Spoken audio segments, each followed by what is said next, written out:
I love the Go-Go's, so I'm excited to speak to Gina. I saw the doc. Oh, yeah. I think I know I told you guys Yeah, about it. you It was did. a good, very good doc. And, yeah. You know a lot more about the Go-Go's than I would have expected. Yeah, well, I always loved girl rock groups. Yeah. Always have. Big fan of lady rockers, or even the non-girl rock groups that have the lady lead, like the Pretenders. Always one of my favorite groups. Go-Go's, their hits are okay, but I like some of their deeper cuts a little better. I've played for you guys in the past. Always been a fan, and I grew up with that. I was in L.A. I remember when they hit the scene. It was a big deal. I mean, it was sort of go-go mania.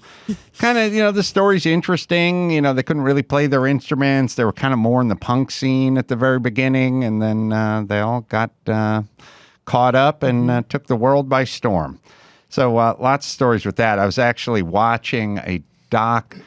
Been watching some music stuff on Netflix, and they had one called Count Me In, I think, or something. It was about drummers, all the big-time drummers. Sure. Interesting story behind that. And then a story about Sparks, the band. Yeah, I saw that. Oh, you did? I hated it. Sparks. Well, that was a celebrated documentary. I think it's got 90-something. Was it celebrated? I think Edgar Wright made it, and he's nerds love him. And the Sparks Brothers were the band.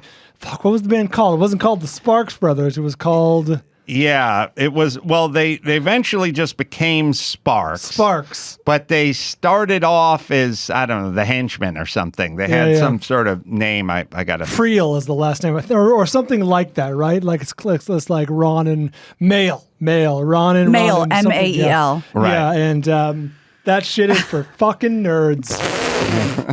Did you like it? Says Brian. Well, I had to.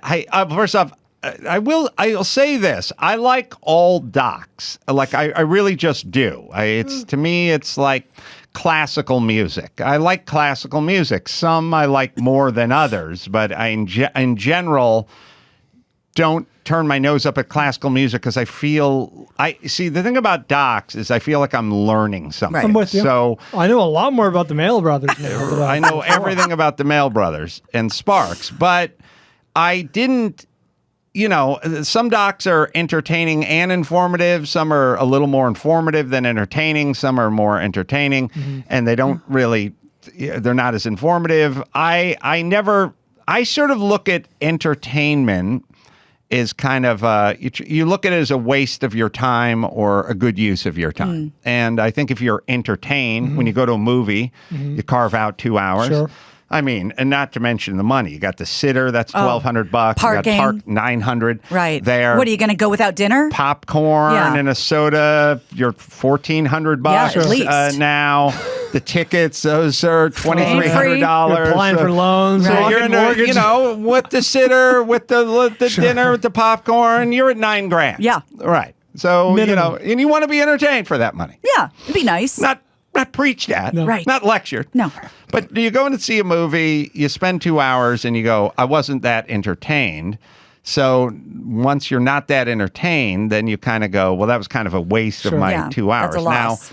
Now, with docs, I'm like, well, maybe I wasn't that entertained, but it's not a loss of my 2 hours because I've learned something about it. Right. And you also have to understand, I'm from the area. They're from this area, Sparks. The Sparks, and also it made me think, like, I used to listen to KROQ, and Sparks would get played on KROQ. So you knew that. You knew of them. I had never heard of Sparks. I was like, Sparks. I knew. I said, they're kind of a funny, they're like... they were funny. Like Devo-ish? No, There had elements of that, a little avant-garde, not exactly music, not toe-tapping or finger-popping It's performance music. art. this is everything I would associate you hating. You know what I mean? Like I had myriad problems with this documentary. Most of all, I didn't like or care about the band. Yeah, I don't own a Sparks album, and I've never you never son heard of me you fucking liar. bring them I know up. you. And Poser. I don't look at them as influential or anything. They're fun craft work.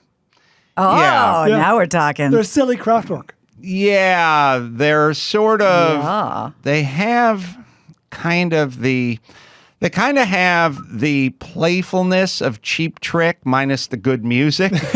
Well put. Because Cheap Trick's like, oh, these guys are fun band. Sure. Like they're not Robert Plant up there with the sausage stuffed in his pants, looking serious and crooning. You know, they're like kind of quirky and have fun, but they don't really bring the sonic to it. Although I will obviously connect Sparks and the Go-Go's because as I listen to. And I thought Sparks, okay, I know that band. Now, the Sparks had 2.5 hits that they would play on KROQ back in the early 80s, late 70s. But their one kind of commercial hit was with a go-go. What? Called Cool Places. Yeah. And you'll know Cool it. Places. You'll know it when you hear it. It was 83. With what's her name from the not Belinda Carlisle. Wheedlin? Yeah. Jane Wheedlin. Like it. Turn it up, rip the knob off. Hey, Chris. Are you trying to upset me? This is 83. This is Sparks and Jane Wheedlin from the Go-Go's. I need those panel glasses that don't really have lenses. Yes. Louvered glasses, right? Thin tie. Yep. Everything looked like a Nagel painting. Yep. I'm looking at my notes from the movie because I take notes in every movie. It's well made and it's good, but I could not care less about the band. No, I couldn't either. I like when good. People have no success and then they go to Europe and then they find success and then whatever. I love the journey of anything except for the band Journey, ironically. And I don't want to see a doc on them. But this was their hit. But it wasn't. It was them in the Go-Go, right? So I'd love to hear just a straight up Sparks song. Sparks had. Don't do it. I'd love to. A hit on KROQ from like 79, maybe 80, and Chris is not going to recognize any Beat of the names. Beat the Clock. That's their 79 one. No, maybe. They also gave everything weird names, so you couldn't. You can't identify from the hook. Yeah. Yeah, I don't know. KROQ, Sparks, early 80s or whatever, I think you can find. They, again... I Predict? That was a... I Predict was, yes. Yeah. Never liked this song, but this... too mainstream, too commercial. Yeah.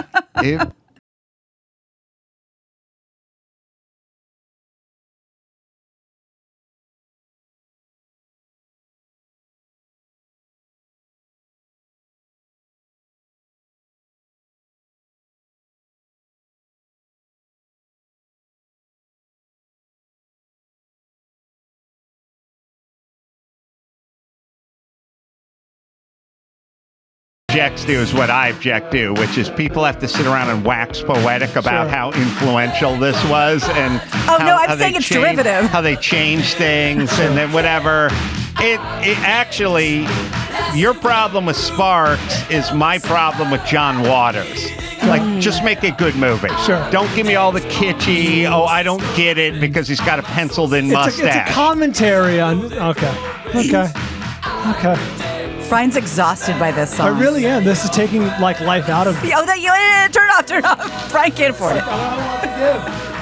Well, anyway, I watched this, but it had the whole Go-Go's thing, and they were in the scene at the same time, and I was in high school and would listen to KROQ, and these songs would pop up. So I've just sucked 1 year of your life away. I kind of remember Sparks, but yeah. Brutal. Actually, fun fact about Sparks, there was a movie that came out, I think on Netflix, some streaming service a few months ago called Annette. Gina, are you familiar with this? It's a musical by the Sparks Brothers. No. It's starring Adam Driver and Marion Cotillard. Annette or Annette? I think it's called, Annette, the name. Right. It is fucking brutal. I watched the trailer. I was intrigued. It's very brutal. Okay. At one point, very there's a cerebral. song where Adam Driver sings, I'll just say 25 times in a row, we love each other. It's a Sparks so much.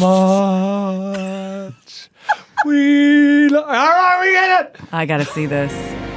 Yeah, Sparks is this the song? Sparks is what happens when you kind of replace weird with talent, and you hide behind weird. Yes, 100%. This is more weird than good. And then Can't wait. you'll get, I mean, the extreme version of that is kind of Yoko Ono. Sure. This is the song. But you can convince... Wait till it kicks in. You can convince enough dumb people and music critics that they're good because they're scared of being It's essentially, I've realized that most of life is people trying to avoid being called uptight. Right. You know what I mean? Oh, you don't get it. Right. You're uptight, or you just want to listen to your music. Yeah. You know, and it's basically, it's why 80% of the country probably likes country music, but if you poll them, they go, I like rap. Sure. You know, Right. because they don't want to be called racist or spoken word tight is or my not. thing. Not down with Nerdy, the not down with the scene. You know. Yeah, the Sparks Brothers are pretty bad. That's what we got from the doc. But to me, I still enjoy the doc because Dana Gould would love the Sparks Brothers. I'm also very interested in how bad makes a living. Right. Yeah, that's a good You point. know, like That was my thought. I was like, how do these guys make money?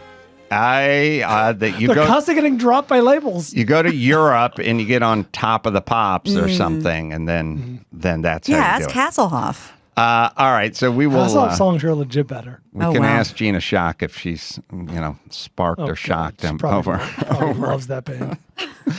Well, again, there's the bands you have to say you love, and then there are the ones you actually do love. Nobody sits around and listens to Sparks. Sure. That's my argument. I'm in a with certain Sparks. mood. I'm going to put on, the Sparks album. Yeah, like Warm bath, razor. put a Yeah, pistol in cooking my dinner, mouth. drinking some wine. All right. So also in terms of the critics and that kind of stuff, maybe I was I can't believe looking. you watched that. I'm just in kind of a musical jag on Netflix, and yes. You've seen 10 Feet from Stardom? 20. 20 Feet from, you've seen that, right? Great Yep. movie. That's fantastic. Yep. Seen that. I mean, they're like I said, I enjoy docs for the most part. Me too. There's a great one on the Apollo. There's good Yeah. musical docs out there. Yeah, I was. I think I meant the Apollo program. No, dude. yeah. The Apollo Theater. Yeah, I meant Yeah, but that was the program. Apollo rocket Oh, ship. sorry. Oh, gotcha. I haven't Space dumbed that down enough. How dare Spacey you. shippy thingy. Yeah, flying. I was going to say, they had a program. It was on at like midnight. I should Sandman, have said broom. rocket thingy at the Fire, end of the good. Apollo program thingy with the rocket thing. Fuck yeah. Okay. All right. So It's showtime. On the rocket ship. I don't know why. I must have been looking then and seeing how it did on IMDb at some point, and I looked up Uppity, my movie, on IMDb because I like to check every 6 months and see how we're faring. But I noticed now there can be the rating system. It's all corrupted now because With a bullet. it's got That's uppity? That's Uppity. That's a lot of bad reviews. You know what I would say? Anyone who gave it a 1-star review is racist. Yeah, that's the majority are one, so Yeah. it's absurd. A lot of racists. Yeah, we got 21% at 10 stars, but we have almost 23% at 1 star. That's absurd. You can kind of tell when you go down to 2-star, 3-star, and 4-star, you get 0.6 on 4-star, you get 0.3 on 3-star, and then you get 0.1 on 2-star. You think of more even distribution if that was in fact the case. It pops up to 22.7% on the 1-star. And then I realized this isn't anything to do with the movie and or Willie T. Ribbs. No. This is me, the racist, making a movie that is about a black man who achieved something. Confusing message. That's not going to fly in their world. Well, so that's where the attack comes in. And this is exactly what Brian brought up, I don't know,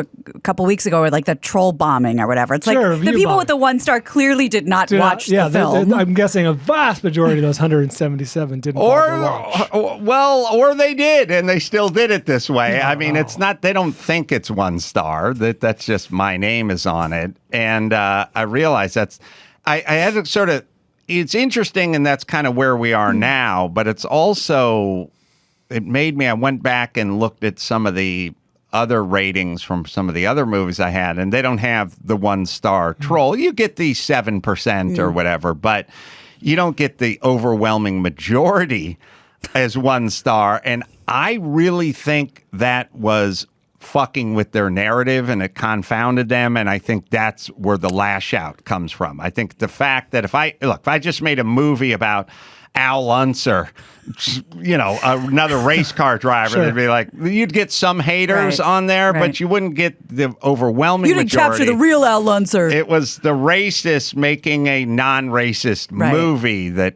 captured their ire. Which is weird because all they're doing is calling attention to their own prejudices. Right. But it does kind of underscore let's have a peace offering. Like let's say, hey, folks, you think I'm a racist? I will make a movie that shows the opposite, at least temporarily, while I made the movie. So surely that'll satisfy you.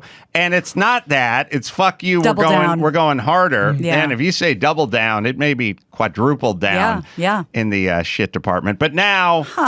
Now it has a 6.8% on IMDb because it's got the majority are 1 star. And now what do we do with IMDb scoring these days? I think maybe you got to throw out the ones and maybe throw the 10 and the ones out and see where we're at, because although everyone would just shift to 2. Right. I think, but although at a 6.8, you're with like the top 10 movies of all time. That's right. On IMDb. All right, so we got that. I was Mike August. He sent me an email this morning saying that Tom Hanks was on Kimmel last night. He shouted my name out. Nothing spectacular, but it's kind of a funny bit. Hanks, when you see him, you're like, oh, yeah, the guy always shows up and always delivers. Right. And here's Hanks on Jimmy Kimmel last night. Yeah, they're talking about morning radio. Morning radio. Every time I walked into one of these studios at 4:30 in the morning, I saw grown men look at me with this look in their eyes. Get me out of here. Yeah, that's right. Please, let me give away Ben Stein's money. Take me over the wall. Put me on with Adam Carolla on the man show. Just get me out. That was actually me. That was great. Yeah, it was funny. It's always weird. I'm like, Tom Hanks knows my name? I guess he would. Again, do you want to live in a world? No. Where Tom Hanks knows who I am? No, I'm already uncomfortable. No. All right. So there was that. There was also this. I was watching last night as we taped this. I was watching the Braves win the World Series. Yeah. I think the Braves were under 500 going into the All-Star break. It was a big second half surge, from what I understand. Big surge. And then I started thinking to myself, wait a minute, the commissioner of baseball, who's Rob Manfred, he has to give out the trophy in Atlanta, where he took the All-Star game away from Atlanta 10 minutes ago and basically said it was Jim Crow 2.0. Sorry, Atlanta, we're moving to Denver. Right. Right? Forgot about that. So he's sitting around. He's probably got a couple thoughts. His first thought, please win in Houston. Well, first thought is, hey, Braves are under 500 when I'm taking the All-Star game away from your community. Yeah. Let's not see you in the playoffs. Yeah. Then at some point, we saw you in the playoffs. Let's not see you in the World Series. And then at some point, it's, all right, you went to the World Series, now lose the World Series. Then it went to, if you're going to win in Houston. Right. Nothing went his way. Nothing went his way. So I was watching it, and of course the audience booed. Good. He's an asshole. He knee-jerked it. He got caught up in the politics, and he caved, and he moved it, and fuck him. He deserves the booing. But it was interesting when they handed the mic over to him, and we'll watch it, and it kind of struck me as, I don't think they normally do it this way, but we'll watch it from the other night. This is 2021. Sorry, go ahead. Let me introduce who's on the podium with us. Terry McGurk, the chairman of the Atlanta Braves, Derek Schiller, president and CEO, Brian Snitker, the manager, and the rest of the world champion, Atlanta Braves. After a great 2021 season and a dramatic postseason, it's my honor and pleasure to present the Commissioner's Trophy to the World Series champion Atlanta Braves and their CEO, Terry McGurk. All right, so they're booing him, but I knew he was going to get booed. Everyone knew he was going to get booed after the move. but he didn't introduce him. Normally when they hand him the mic, they go, baseball commissioner, here to hand out the award. They do a thing. Now, to be fair, earlier he said his name. He said Rob Manfred's on stage, and then he started naming everyone else. But I said, I don't think I've ever seen it where he just leaned the mic over. Normally, and as protocol, he's the commissioner of baseball. He's going to speak. I've seen enough Super Bowl after whatevers where they go, and now the commissioner of the NFL, and they give him the thing. And I thought, I think they worked that out. Because if you announce his name big, the boos start cascade at Jump Street. If you just lean the mic over, took people, they had to warm up to it a little bit. And he hustled through that prepared statement. Can we see that again? There's that beginning again. Yeah, you can.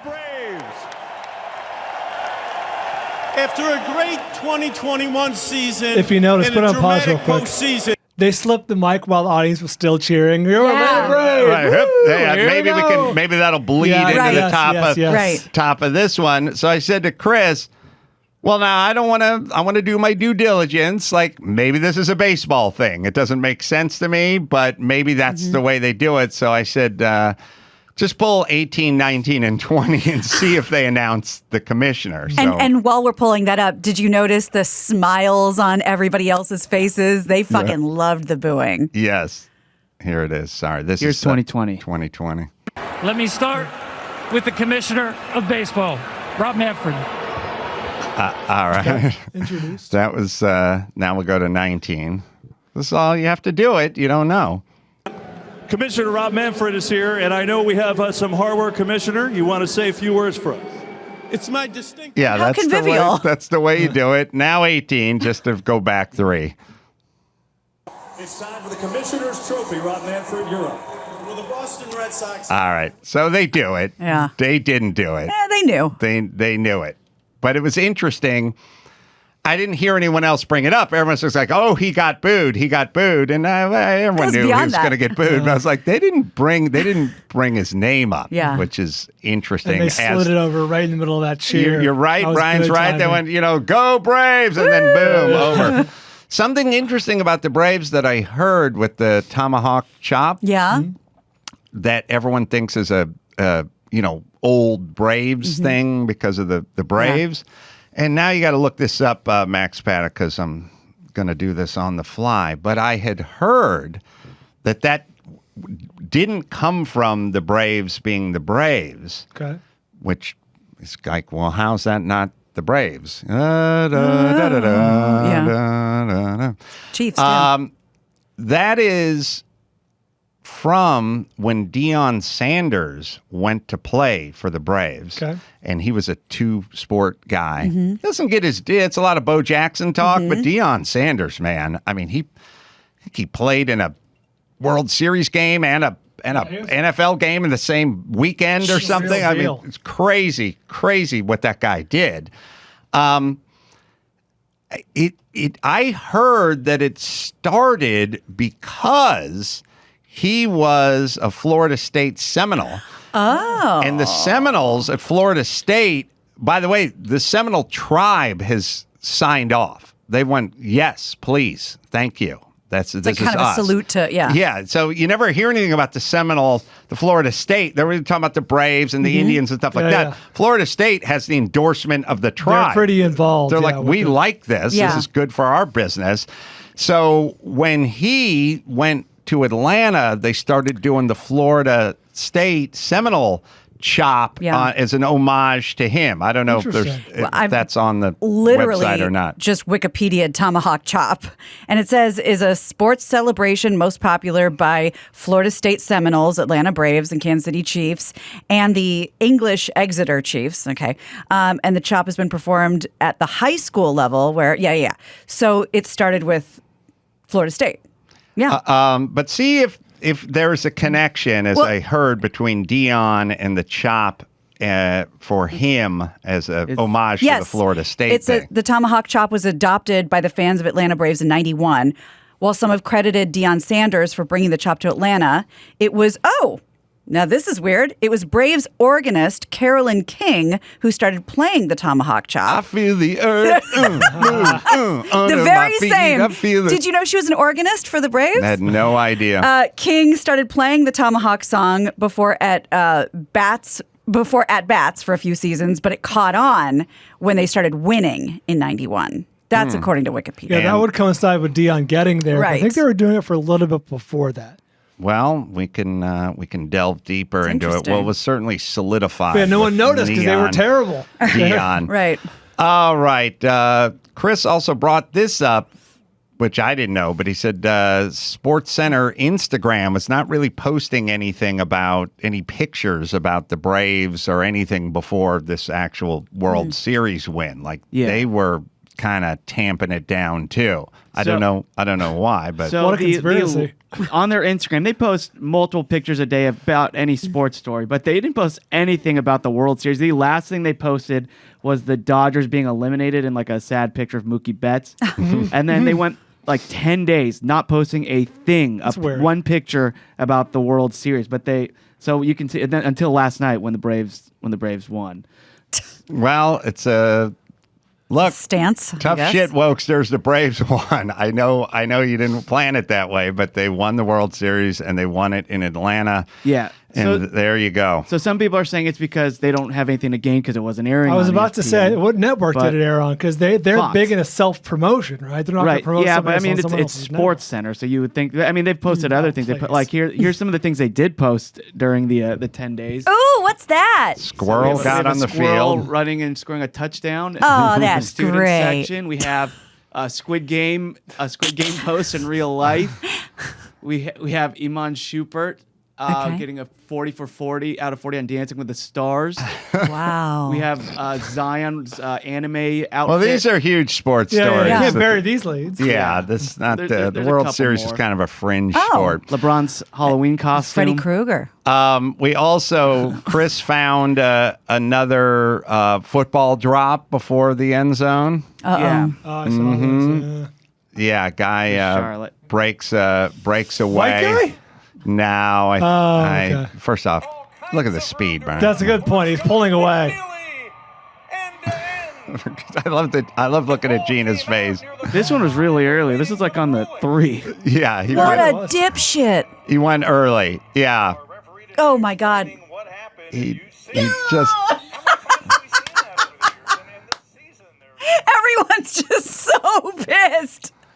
Yeah. Like his teammates all grabbing their helmets. Yeah, don't do that because it implicates you. It makes it seem like somehow you're involved with the dropping of the ball. But the thing I never understood about the dropping the ball at the goal line, do you look like a tool if you like run 5 yards in with the ball? Like, does it make your touchdown any less?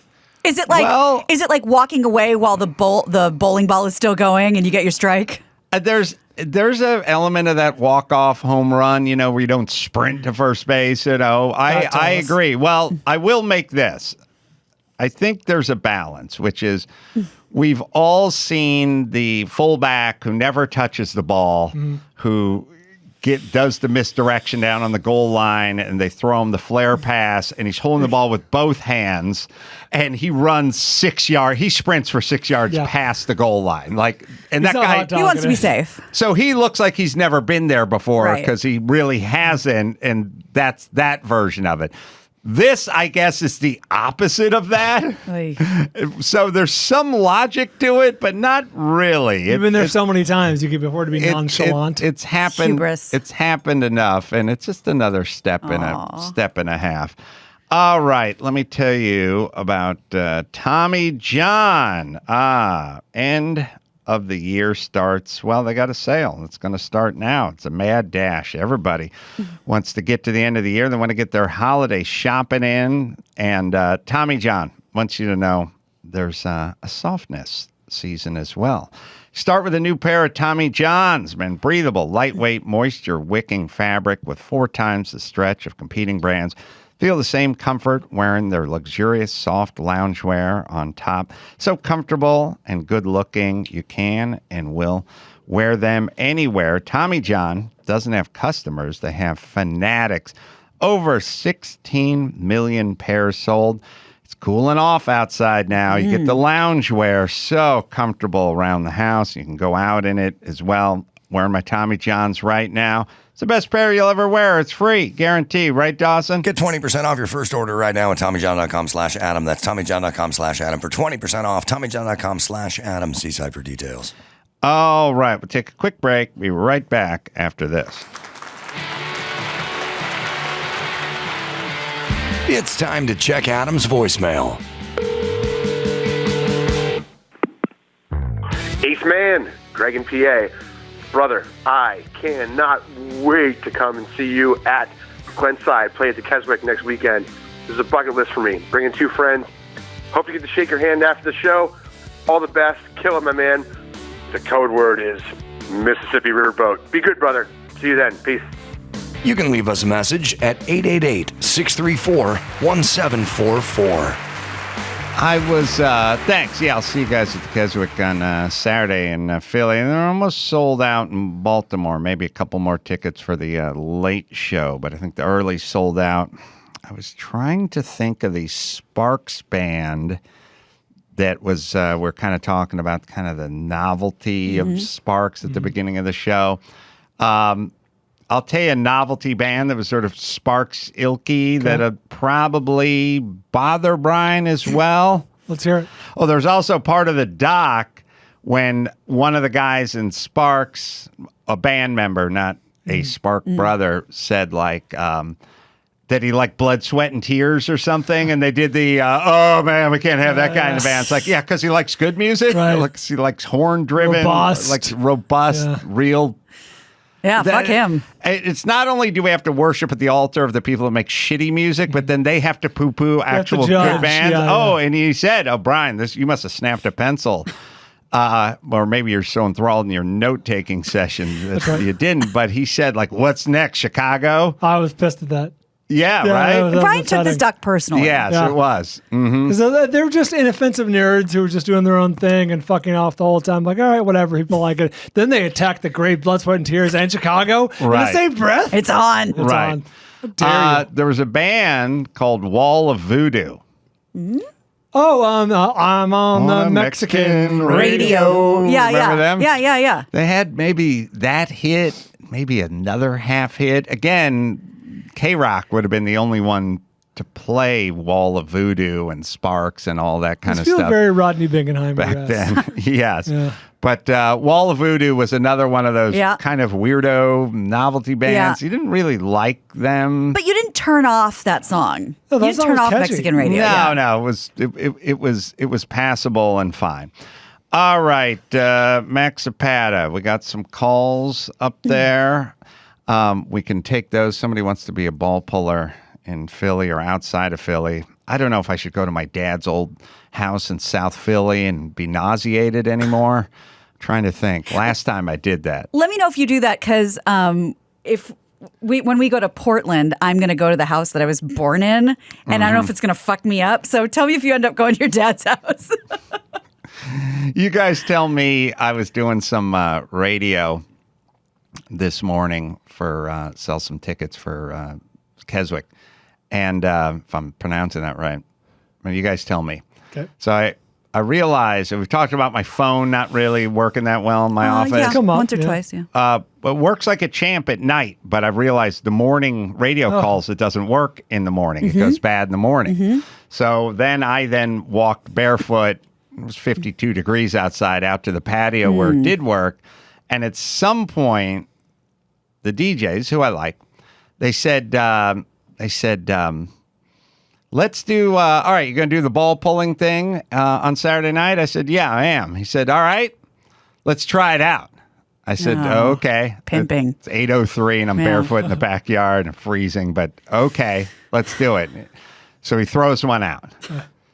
I'd turn it about an 8.5. Great. Good one. He goes, all right, now, and he does the next one, right? And I can sort of turn in another pretty good performance, and he goes, it's like out of bed, do jumping jacks. He goes, okay, now let's do, and I go, I think we're there. I think we've covered it. I've proven myself. We don't have to do the whole Well, I don't know that we're even stopping at 3. You may have 10 in front of you, but I feel like we got this one. That's good. So someone is used to being up at 8:30 a.m. with 8:30 a.m. energy. You know what I mean? It's not get out of bed, do some push-ups. Yeah, I feel like 2 covered it. Yeah. It's a good enough example of what may go on a Saturday night. But you couldn't have been remotely surprised that 2 morning show guys pulled that on you. No, I was. That is so classic. They were fine with it, but I cut us off. I didn't go to the 3rd. Mark, you want to pull some balls Saturday night at the Keswick? Absolutely. Mm-hmm. I'll be there. Mm-hmm. So, what are your qualifications? Well, go ahead, Brian. I was going to come up with every ball joke there is, but they've all been used so far. So qualifications: rape, murder, awesome, and rape. You said rape twice. I like rape. So I've really, I rearranged the whole work trip to come to this event where I was going to go away for the week. I have a work conference scheduled, so I have to get up to crack of dawn on Sunday and head out. And I rearranged that so I could go to the show. And this is the first event that I'm actually going to where I have to show a vaccine card. Because I've been refusing to go to anything that I have to show a vaccine card. All right. But I'm making that exception for you. What was this work-related trip?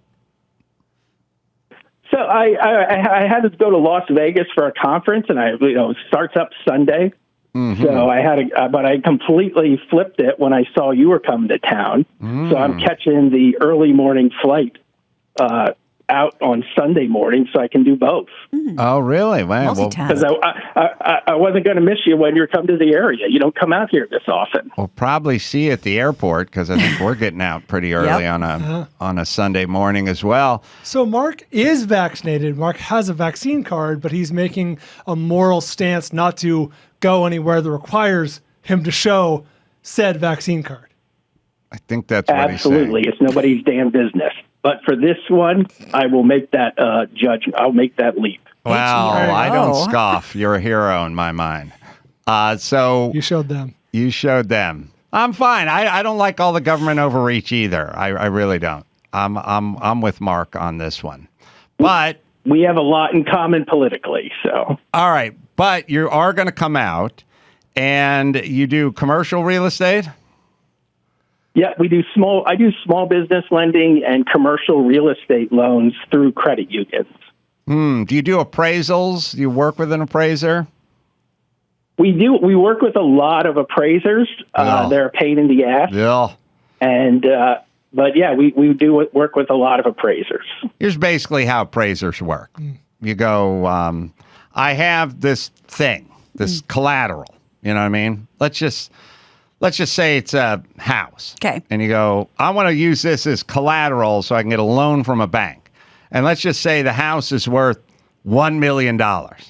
You get it appraised, and the bank appraiser goes, I have it at $625. Sure. And you go, it's not $625. You can go on fucking Zillow, and the neighbor's house sold for $1 million and the same square footage. And they go, yeah, but the bank is trying to protect themselves.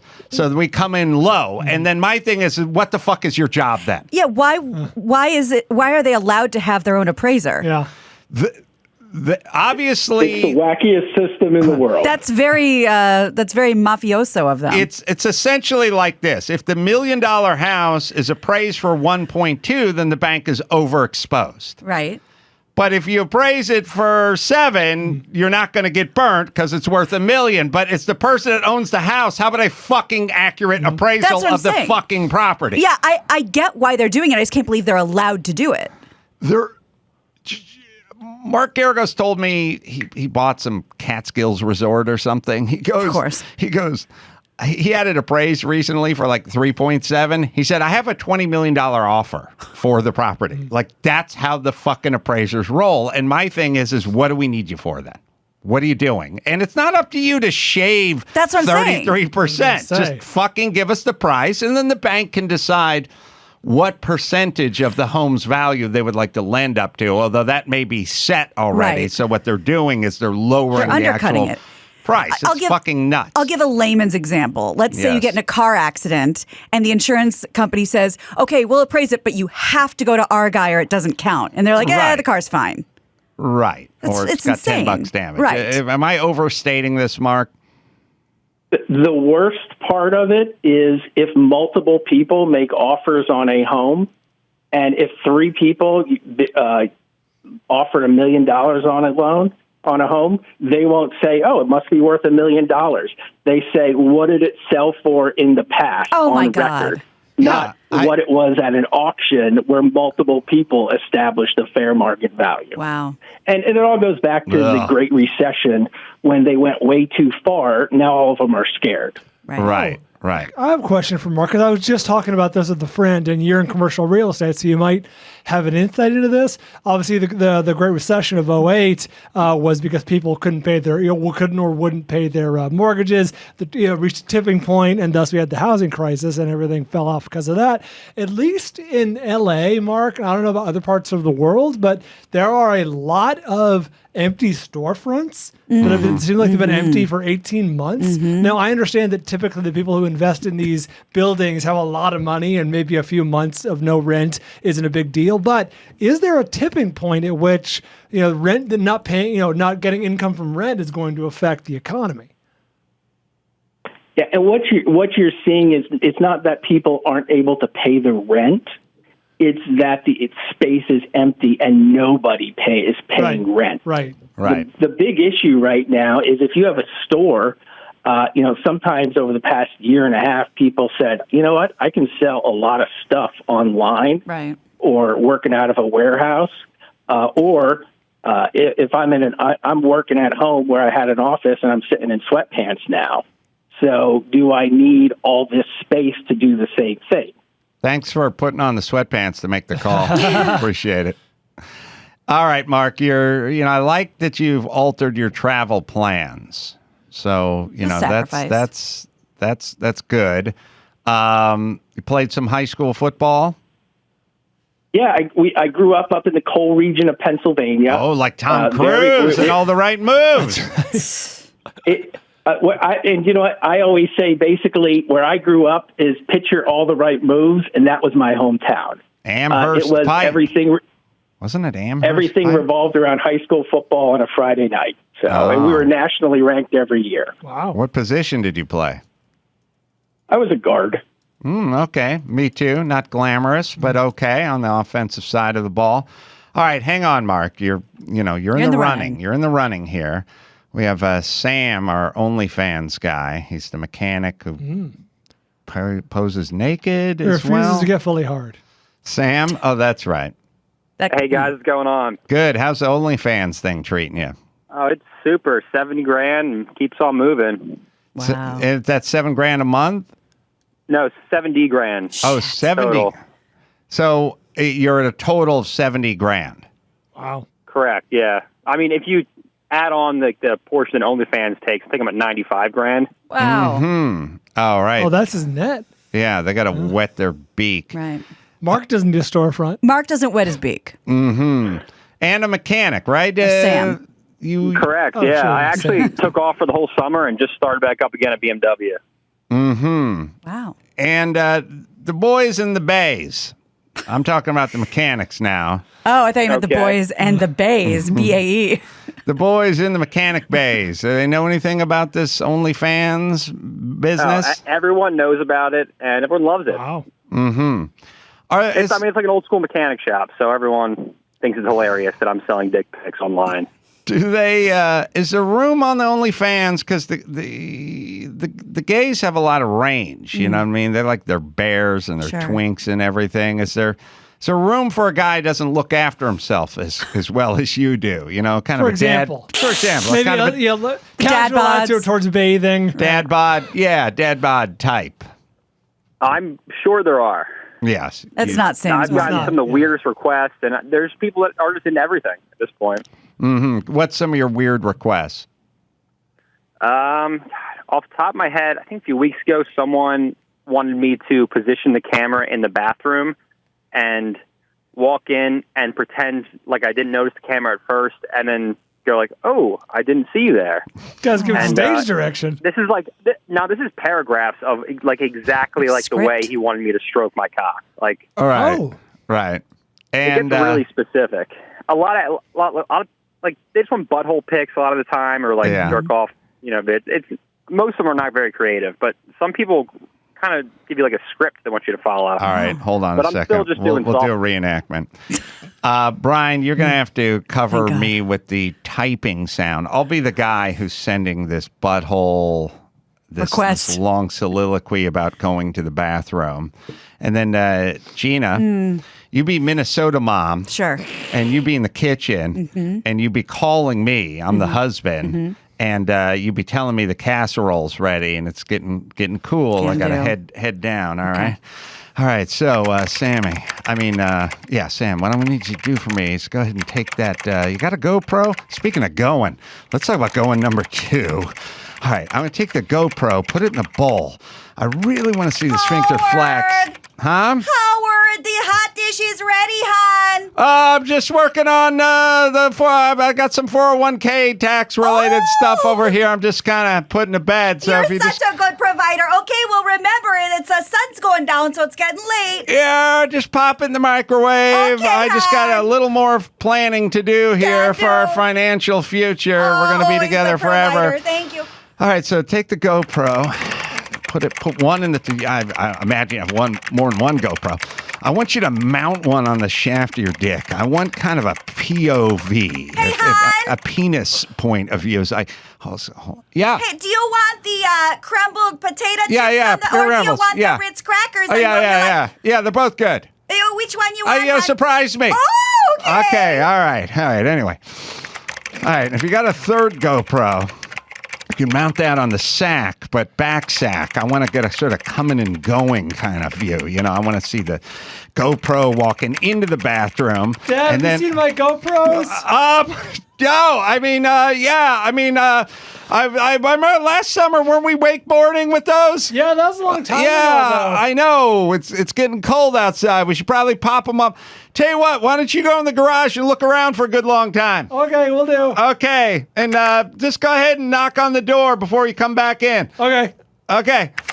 All right, so where was I? Oh, obviously we got to light the toilet. Now, I don't know. I don't want you to, I'm not saying put your phone in there. I know it's got a flashlight on it. Hey, do you have double stick tape? What? Yeah. Now, I should have told you before, this is tuna noodle again. I know we had it on Monday, but I know great. you love it. No, you're the best. Oh, so it's okay? Yeah, I love you. Okay, love you. Okay, just let me finish this kids' college. Oh. What'd I say? 401k. Yeah, right. Right, from your old job. Right, yeah, for the future, for us, for the future. We're going to go on forever. But you sure we need to do this now? I mean, it's yeah. Just stay in the kitchen. Okay. All right, here we go. All right, so we got the one mounted in the toilet bowl. That obviously is going up. I would say if the toilet seat up is at 12, I'd say mounted up about 230, maybe 245 angle-wise. And again, if we could get some light in there, that would be awesome. Again, I'm not, I don't know if you have the 3M tape, the double stick stuff. I know they do a hook and loop, or we call it a Velcro. Man, I'm getting pretty wordy on this text. Yeah. Now, I have some of the cobbler that we had last night when we had... Stop typing. Yeah, go ahead. You're distracting me. Oh, I'm so sorry, hon. Yeah. We had, I still have some of that cobbler left over. Love it. Heat it up. Okay. Microwave. That's what microwaves are for. No, you Okay, you're kind of breaking my concentration here. I'm sorry, hon. All right, so we got one GoPro mount on the ceiling. That's coming down. Again, if the wall's 12 o'clock, let's put that one about 6:15, 6:18, something like that. Let's have the GoPro on the toilet coming up about 2:35, 2:45. Hey, Dad, then we got the back sack, bro. I couldn't find the GoPro, but I found a USB flash drive. Oh, yeah, don't touch that. Oh, no, it's labeled. It says vacation photos, definitely not porn. Yeah. Let's watch that after dinner. Here, bring that into the kitchen. I'd love to see those when we went Mom. to Bemidji and we had the best time. Hey, son, I got a ball peen hammer out there, right? Yeah? Just go ahead and throw that thing on the slab and go to town with the ball peen side. Would you? I don't want to see the pictures of me. I was heavier last summer. We went to Bemidji and we had the best time, and I'm not going to let anyone take these memories from us. Okay, just give me 10. I'll be in the kitchen. I'm just phones up the 402. 401k. I thought. What'd I say it was? That's the 401k. 401J. Turn the oven to 401? No. Oh, no, you'll burn the hot dish. All right, listen, Sammy, I got to go. but I'm typing. That's right. So again, we got the GoPro mount, we got the backsack cam, and we got the shaft mount cam as well. Look, you can't be leathery, or the shaft mount cam's going to be facing the grout and the tile floor. So you got to chub up for me, Bucko. But we're not going to have any of that in the shot. I love you. You're a dear. See you soon. Hey, Howard. Yeah. You know what I was thinking? No, I don't. Well, you've been looking pretty good lately, and I was thinking after dinner we get a little randy, if you know what I mean. Yeah, you know a dude named Randy? Yeah, bring him over. What? And scene. Thank you. All right. Let's see if talk to Sam. See if that's how it went. That sound familiar? Sam, is that how it went?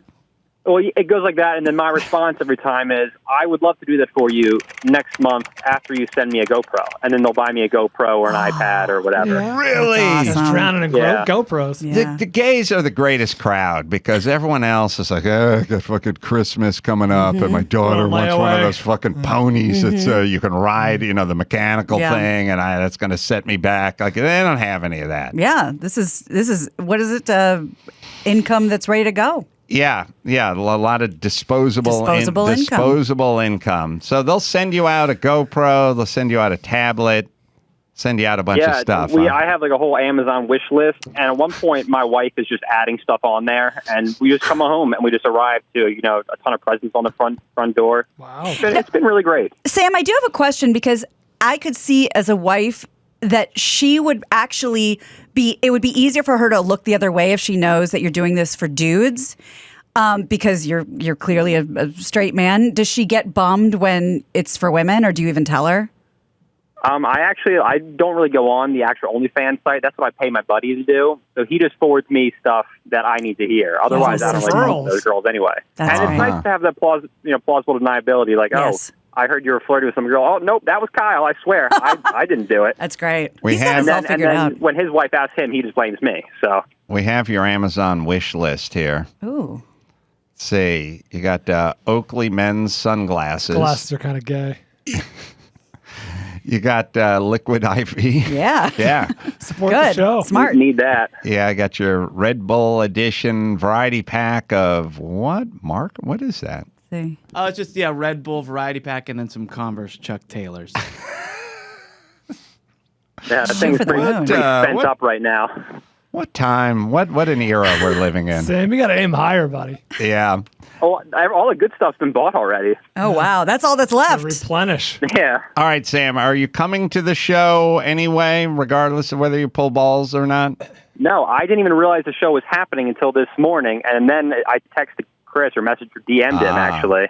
Okay. All right. I should pay more attention. Hang on. Yes, you should. That's a strike. Last we got Alex, college student, going with his dad. Oh, we love that. Alex? Hi, guy. What college you go to? Temple? I go to Temple University in North Philly. Mm-hmm. It's the only, I guess there's other schools. You didn't feel like University of Pennsylvania material to me. But okay. No. You're going with your dad. My younger brother. Now, how does this work with your dad? Is it his idea? Is it your idea? So my dad actually, it was a surprise it's an early Christmas present. He got me into the show during COVID, and I work at a supermarket. So I would just listen to you guys when I was stocking the yogurt and the milk. Mm-hmm. Man after Brian's heart. I love it. Mm-hmm. The thing about stocking the yogurt and the milk, as Alex knows, you stock it from the back because you go around to the cold box and you stock it. Everything else you stock from the front. Really? Well, you see, Brian, you think that, but the way that my store operates, it's a monumental pain in the ass. Oh, now you have like a little store? We don't have the doors in the back. Oh. So I got to go out, and all the old ladies are trying to get in my way, and they can't just grab the one in the front. They got to dig all the way to the back. Yeah, that's brutal. It used to be fun to go to the store with the cold box, right? You could load it in the back, and you would see a hand reach out once in a while and load up a yogurt or a milk or whatever. We talked about the little morsels of entertainment from my youth. Like, there's a guy in there, and he just put Pabst Blue Ribbon onto a shelf. Woohoo! Tell me more. Yeah, that was crazy. Yeah, I wish. Well, Alex, I love the fact that your dad shared the show with you. I love that you're going to come out for the first time. Sam didn't know about the show. Mark's great, but he's just one man. You're 2 tickets, so I'm going to give the nod to you, Alex, and the ball pulling. Mark, I will happily say hi to you after the show, assign anything you need, and all that. And Sam, as well. Adam's going to buy you a pair of Oakleys. That's right. Some Red Bull. Put some blades on top of that ball cap. All right, Gina Schock from the Go-Go's is here. Excited to speak to her. First, I'll tell you about BlueNile.com. Whether you're customizing an engagement ring or designing diamond stud earrings at BlueNile.com, you are in control. Build a more brilliant piece at a price you won't find at a traditional jeweler. I got a beautiful pear-shaped amethyst crowned in round cut diamonds set in 14-karat rose gold. Gina, you can expect that. Matching I got it for Natalia. It is beautiful. It has adjustable cable and chain. She loves it. It is so nice. Again, sometimes you see stuff on a website and then you see it in person and you're like, it's not what it looked like on the website. This is better in person. You pick it out on the website, it shows up, and you are blown away. Pick from a vast selection of preset diamonds and gemstone jewelry. Blue Nile's endless options are ready to ship same day. Trouble choosing? Blue Nile has experts 24/7 via the phone or chat to help you find or build a memorable gift. Holidays are coming up, fellas. Let's surprise the beautiful woman in your life with BlueNile.com. Right, Dawson? Mark the moments that matter with jewelry from Blue Nile. And Adams listeners get $50 off $500. This podcast exclusive offer includes engagement rings. Use code ADAM. That's code ADAM. Plus, every order is insured, ships free, and arrives in discreet packaging that won't give away what's inside. Shop stress-free and find your forever piece. Go to BlueNile.com today. All right. Well, just off their induction into the Rock and Roll Hall of Fame. That's right. Last Saturday. Has it aired? It hasn't aired yet, has it? No, it hasn't. But the ceremony took place just a few days back. Gina Schock, Go-Go's drummer, will be in studio right after this. Every 60 seconds, not 1, but 2 children are trafficked. And every 30 seconds, one is forced into exploitation for the purpose of heinous acts. Human trafficking is happening in your own backyard. It is happening to your neighbors. Many whom we see every day in our own communities, hidden in plain sight. You know, there's kids out there that are being bought and sold 20 times a day. We must bring the child back to the center of our care and concern. Today we launch Goya Cares. Goya Cares is committed to supporting victims and overcomers of trafficking and abuse, to recover, restore, reconnect, and to shine the light that will block traffic. This is where we become the light. God saved me. I believe that I was called to this. Perhaps He's calling you too. Block traffic. Join Goya Cares and visit blocktraffic.org.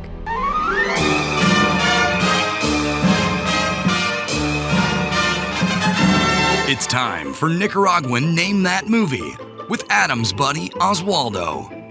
See if you can guess which movie this famous line is from. How do you find adorning the castle? If you said The Princess Bride, Have fun storming the castle. you're correct. Now, back to the show.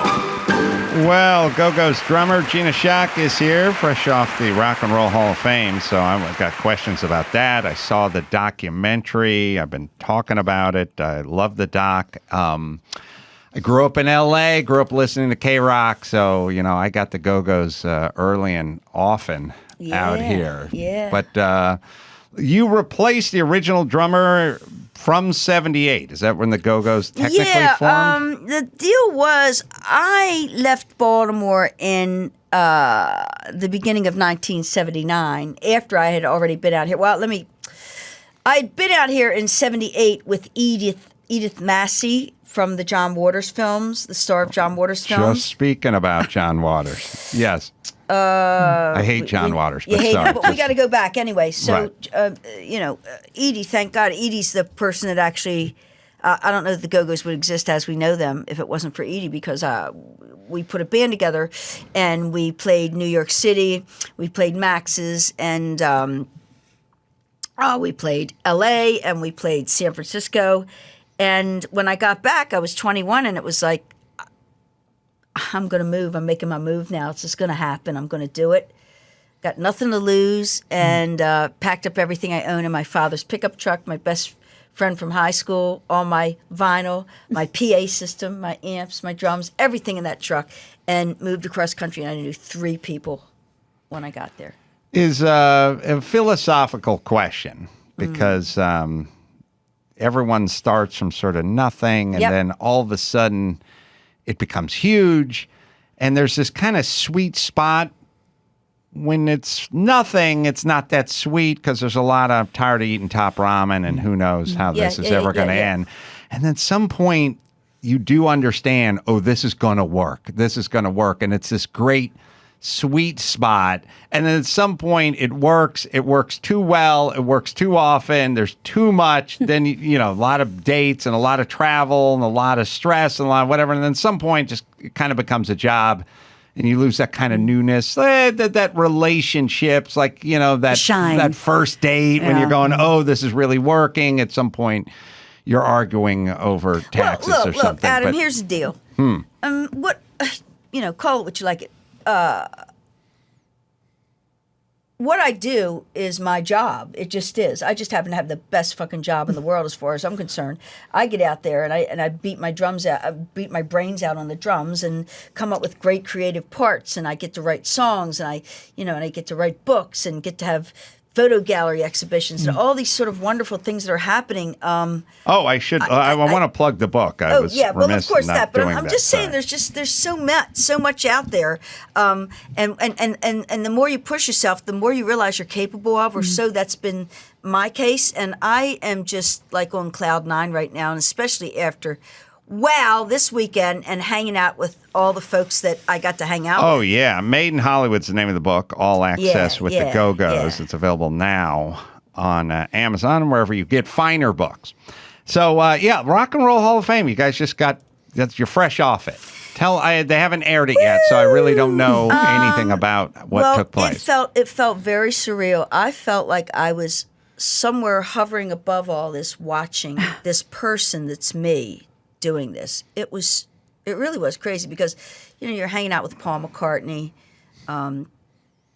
which was really cool. Drew Barrymore brought you guys out. Drew came out, and she's an old friend, and we talked. She was all teared up. We were all teared up. It was really kind of sweet.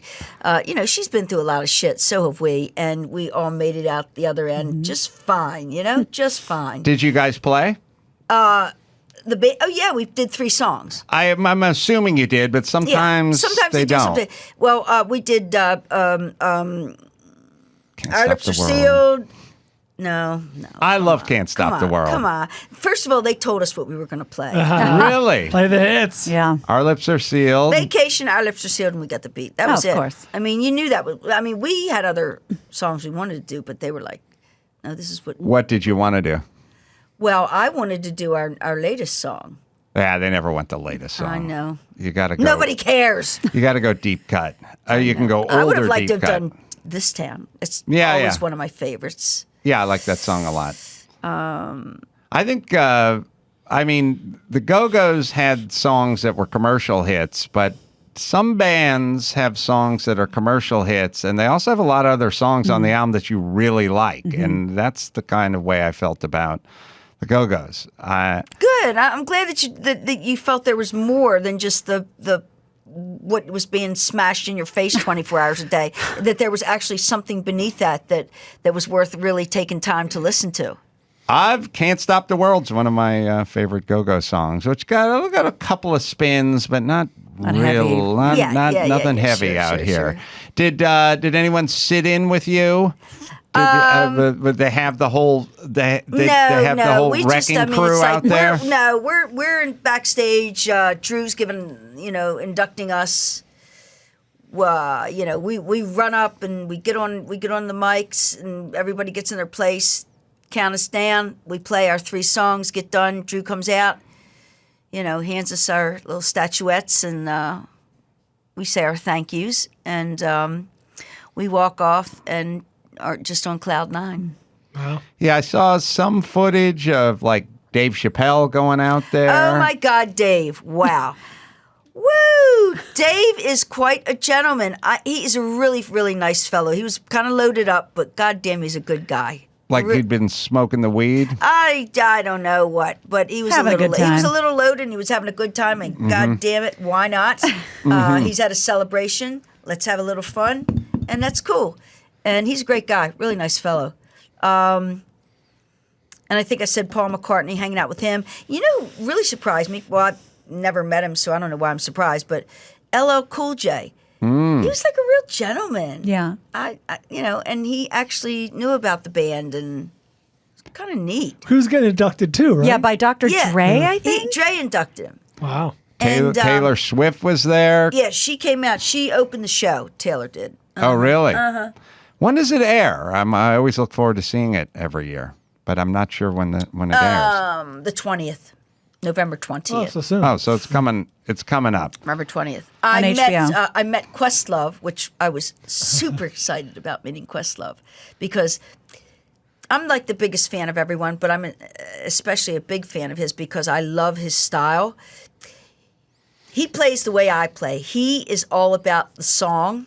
He's not about doing a million fills to show, hey, look what I can do. Look what, he's all about what does that song require? How do I elevate that song?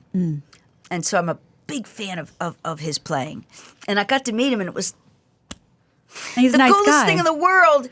I'm talking to Paul McCartney. I walk away, and he taps me on the shoulder, and he goes, hey, I'm Questlove. And I'm like, yeah, I know who you are. He said, I just wanted to tell you that when I was 11 years old, I used to sit and try to figure out how you play, the parts you came up with for We Got the Beat. And I was like, oh, you got to be kidding me. He said, no, I would sit around and just try to figure that out. He said, and now that I've met you, my life is complete, and if I die, it's all okay. And I was like, Jesus Christ, you got to be kidding me, man. Adam, you're on a music documentary kick. Questlove made a great documentary this summer called Summer of Soul. Yeah! That's probably on Hulu right now, or you Yeah. may be getting to some other streaming services. It's excellent. Yes, It's I really want to good. see that. I know about that. It's I know really about good. that, and I want to see it. That's How is it touring now with the Go-Go's versus back in the day? So I feel like people settle in. Well, there can be- the difference is that we stay at really, really nice hotels now. Right. And that has to have 24-hour room service. What was the first tour like, or what was it back Really in shitty. in the lean days? Really, really shitty. Vans and bad motels and all that shit. Where, 5 of us in one room. And, they bring in extra beds, and we'd all have to sleep in one room. It was fucked up, man. You don't look back on it Shit. and romanticize it at all. Well, I kind of do, because now when I look at it, I think, like, that was pretty fucking cool. We actually did that. Yeah. We made it through that. Yeah. We did it. And looking back on it is kind of glorious and fabulous. Kind of badass. Yeah. Paying the dues. Yeah. How long did you guys tour before things hit? You know what? Not that long. We our first record came out in 81. We went Was out on Cool Jerk the first single hit? No. Come on, Cool buddy. Jerk. You're saying no? Adam, please. No. I thought that was the first You're- radio song. Dude, you're way out of line with that one. Here, come here. Let me reel you back up. No, what it was is we put that first record out. We started touring in a 12-seater van all over the country.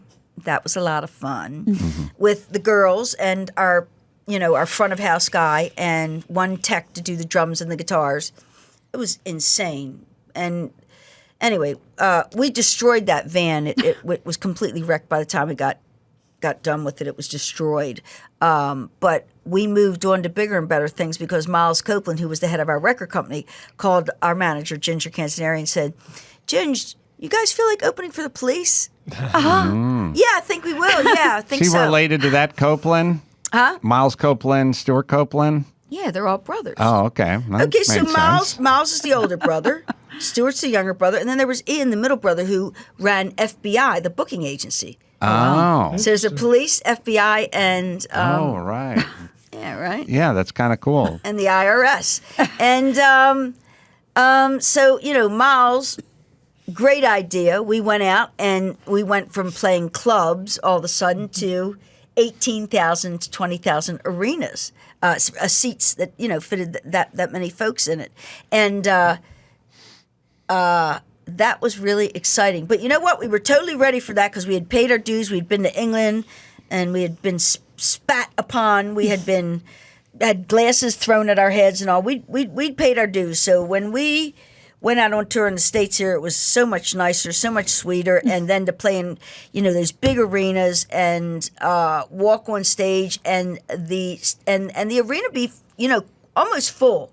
Normally when you walk out in the opening band, there's like nobody there, but word got out quickly. And so it was kind of full when we get out there. And then came Saturday Night Live, guys. And then came number one. So who opened for you guys later on? I'm always interested in, it's kind of cool to hear who you opened for Excess. on the way up. Oh, now we're talking. Oh, really? It's Brian's band. What a ticket. Fuck. That band was pretty cool. So In Excess opened for you guys back on mid or early 84, 85 or something? Yeah, somewhere in there. And we also had Flock of Seagulls open for us when that song Iran came out. They opened for us for a couple months. But I have to say, really, In Excess, woo. Woo what? Michael Hutchence was a handsome man. Didn't like him? Did like him? Not a fan? Huge fan. Oh, okay. I don't know what the woo. I mean, the woo is like woo. You like Michael or good looking. The whole they got the works, the whole package right there. All of them. Yeah. All of them. There's another great music documentary. Michael Hutchence just came out a couple of years ago, documenting his later years and how he got involved in an accident. Actually, it wasn't even an accident. Some taxi driver got out of his taxi cab, and there was like a beef with him on his scooter, Michael Hutchence, and he knocked him out. Sorry, the taxi driver knocked out Michael Hutchence. He hit his head on the cobblestone. He was never the same. He had serious depression issues. He couldn't write songs, and that was his life, so fucking disturbing. I'm going to tell you guys, the last time I saw Michael, and we were friendly. He and I just gravitated towards each other on tour, and Belinda, and it was like the three of us. And after we finished the tour, we were all back in L.A., and he was getting ready to go back to Australia. This is about 2 weeks before he died. And I was at the Viper Room. I went in there, and it was shocking. He was really a mess. Could you tell the difference from the Michael you'd known? Oh, my God. I was so disturbed. He had a girl under his arm, on a girl on one side, a girl on the other. Eyes were barely open, sort of just draping himself on these women. I don't know who the hell they were, but they weren't good people. And I tried to talk to him a bit, but he was somewhat incoherent. I don't know who the hell was taking care of him, but God damn it, somebody wasn't doing their fucking job. And that guy was he was a wonderful fellow. He was just, Michael was so sweet, and believe it or not, he was very shy. Portrayed as very gentle in the movie that I saw. It's a really quiet guy. Yeah. And he had a brain injury. He had a serious, completely altered his life. Yeah. How long before he passed away do you think the brain injury happened? If I remember, a couple of years. I'm not quite sure, so I can't comment. I do feel like we had some of the other members of In Excess on Loveline once, and I remember them as being delightful. They were super friendly guys in a kind Gina would know. Yeah, it's a kind of way, like that kind of thing where we always talk about when someone's really nice. Sometimes they're from Canada, right, or Australia or something. There's a kind of a niceness. There's a kind of a humbleness. Whereas, if you're from out here and you become a big star, you turn into an asshole. But somehow you don't have to turn into an asshole if you're from other places. New South Wales. There's more of a grounding. Yeah. All right, I'm obsessed with Cool Jerk because I feel like I listen to KROQ and I feel like that was my first Go-Go's KROQ That's so song. cracked because it's not even one of our songs. It's not? No. Did you guys do that? I mean, it was not an original song. No, we would do covers, and we thought that was a fun cover to do, and so we did it. The Capitals? No, Yeah, who but did you that? did- Yeah. but who wrote it? Was it Lieber and Stoller and who wrote But that? Rodney Bingenheimer probably Rodney, played it God bless him. out here first. I just think that's where I heard the Go-Go's. Rodney really helped the Go-Go's. He played us a lot on his radio show, as he did many other up-and-coming bands. He was right there at the forefront of pushing, punk bands, new wave bands, whatever. He was there doing it. He was as much an advocate as he was a DJ. He like kept behind bands. Sure, he was. He was really good. Really, really a good fellow. I'm looking down at a note that Chris wrote, but it doesn't really make that much sense to me. I'll just read it. It says Go-Go's covered Cool Jerk in 82, recorded it in 90. Re-recorded it. Yeah, we re-recorded went in. it in How 90. that happened was, actually, I went in with David Z, Prince's drummer, and I think David Z had produced the Fine Young Cannibals record, if I'm not mistaken. And so I pushed for him to do that because I thought, percussion will really have a good time with that. So I went to Paisley Park for a week, and we worked on stuff, worked on drum tracks, and worked on, came up with an idea on how we were going to set the track up. He was a doll to work with. And that setup, like Prince would never have to leave that compound. Everything he needed was there. They made his clothes. They made his food. Really? Yeah, I mean, everything. You walked in, and it was several levels. It was quite big. Studios all over the place. So if he wants to record something, he could just walk right in and start recording. He could do whatever he wanted. It was like playland for him. Whatever he wanted, he could do. And he could live there. And he could have his fabulous vegan food made for him every day. Dreamland, Wow. Less creepy Neverland. What? Less creepy Neverland. Like Michael Jackson. Yeah, Whatever yeah, you want, yeah. but for adults mostly. Yes, and he, well, whatever. I don't know. Anyway, David Z was a great guy, great song guy. You want to talk Rodney Bingenheimer and KROQ? Sure. What about it? Well, I mean, there's Rodney Bingenheimer is this interesting, sometimes sad kind of case. One of the earliest eccentric guys. He's definitely eccentric. There's the no Mayor doubt. of the Sunset Strip. Yep, Mayor of the Sunset Strip. Very, George Hickenlooper documentary. Another good doc if people are looking for music docs. I got to KROQ. Rodney was there.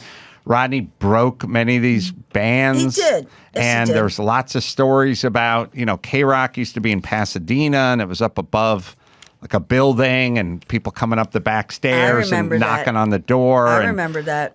Famously, I think No Doubt and Gwen Stefani brought over cookies, or maybe the Go-Go's brought over cookies. I can't remember. You bring him like a gift, slip the record under the door. If he The wholesome pay to play. give it some spins. Payola. Yeah. Yeah, I mean, credited with breaking the Ramones and Duran, Oasis, goes on and on No and Doubt, on, yeah. Dramarama, Social Distortion, Van Halen. Damn.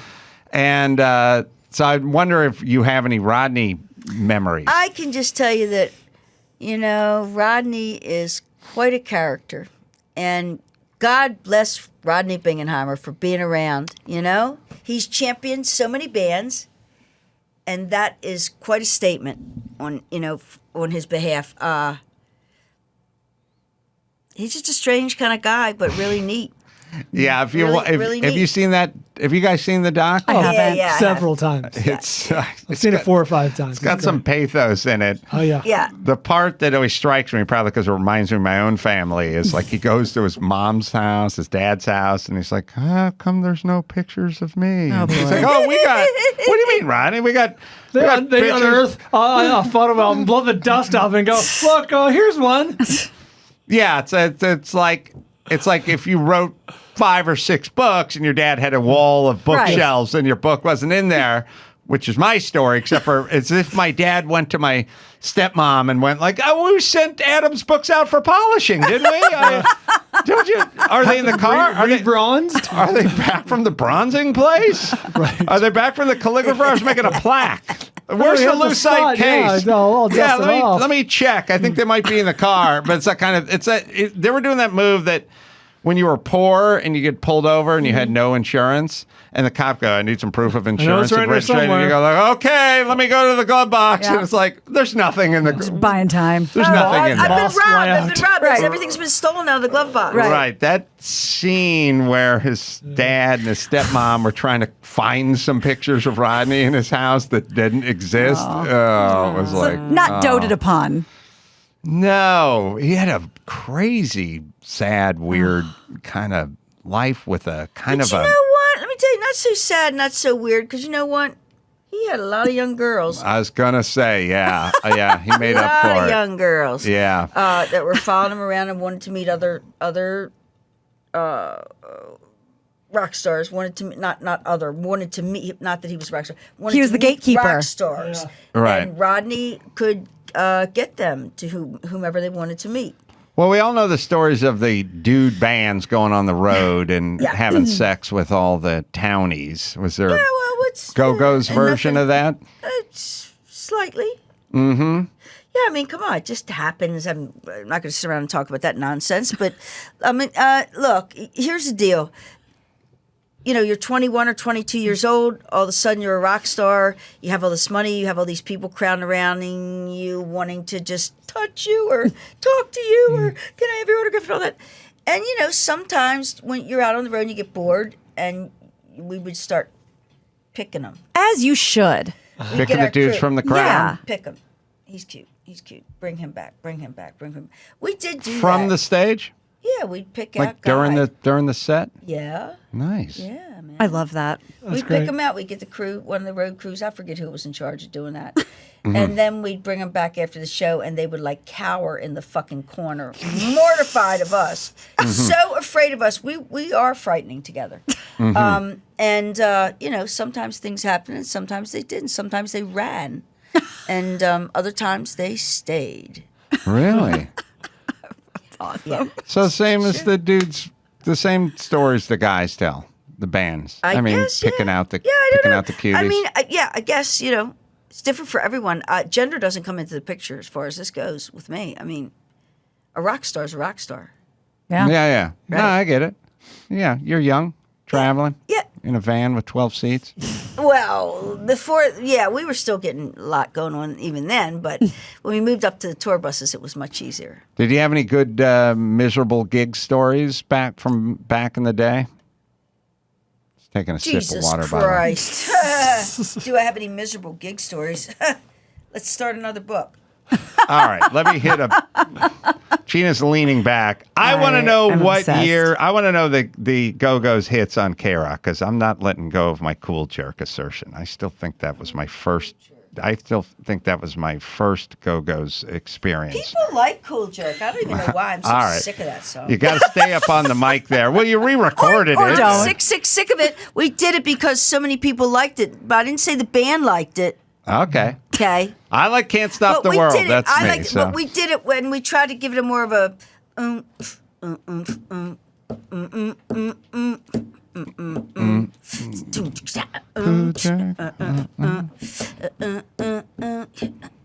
more sassy, more saucy, more, you know, that kind of a groove, which is what it should be, and that's how we play it now. If we're going to play it on the store, that's how we will play it, because instead of cool jerk, cool jerk, I know, gotta get rid of it. Come on, let's just bring it back. Yeah, a couple notches there, and let the song spread out and breathe. Does the set list vary much from night to night? You guys mix it up? We mix it up. Well, I don't know. We're talking about 5 or 6 new songs, putting them in for the end of the year here. We'll see what works out.